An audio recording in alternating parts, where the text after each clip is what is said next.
Her name was Eleanor James, and for most of her life, she knew only pain, silence, and endurance.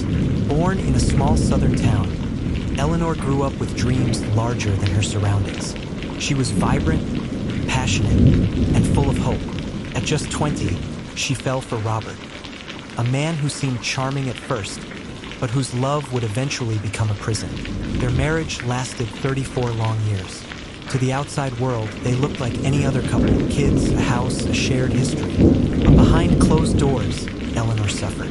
Robert's love turned into control. His words cut deep. His anger brewed just beneath the surface, boiling over into insults, manipulation, and sometimes worse. But Eleanor stayed, not because she was weak, but because she believed in love. She believed he would change, that the man she married was still in there somewhere. Years passed. Their children grew up and moved out. Robert stayed the same. At 55, Eleanor finally decided she had endured enough. She left, with nothing but her clothes and her faith in a better life. But life didn't offer her peace immediately. She tried again, opening her heart to new men. A few relationships came and went. One cheated.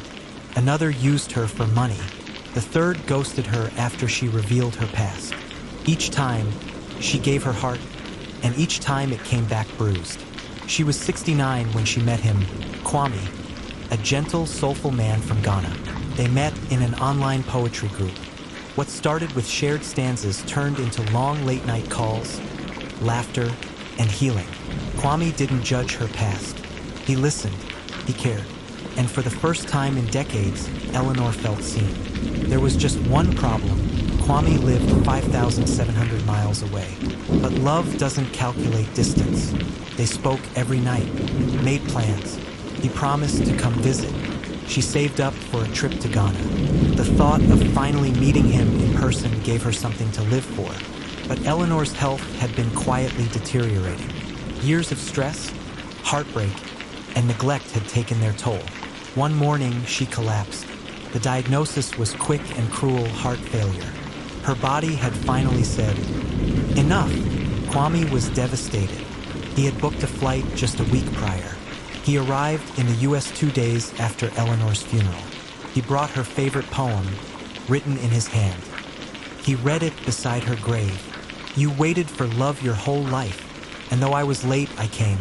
I only wish I had more time to hold your heart without pain. Eleanor died without ever feeling Kwame's arms around her. But she also died knowing that true love did exist. That someone, somewhere, saw her not as a burden, but as a blessing. This isn't just a story about heartbreak. It's a story about holding on. About never giving up on the idea that you deserve love, no matter how long it takes. Because sometimes, the greatest love stories don't end in weddings. They end in remembrance.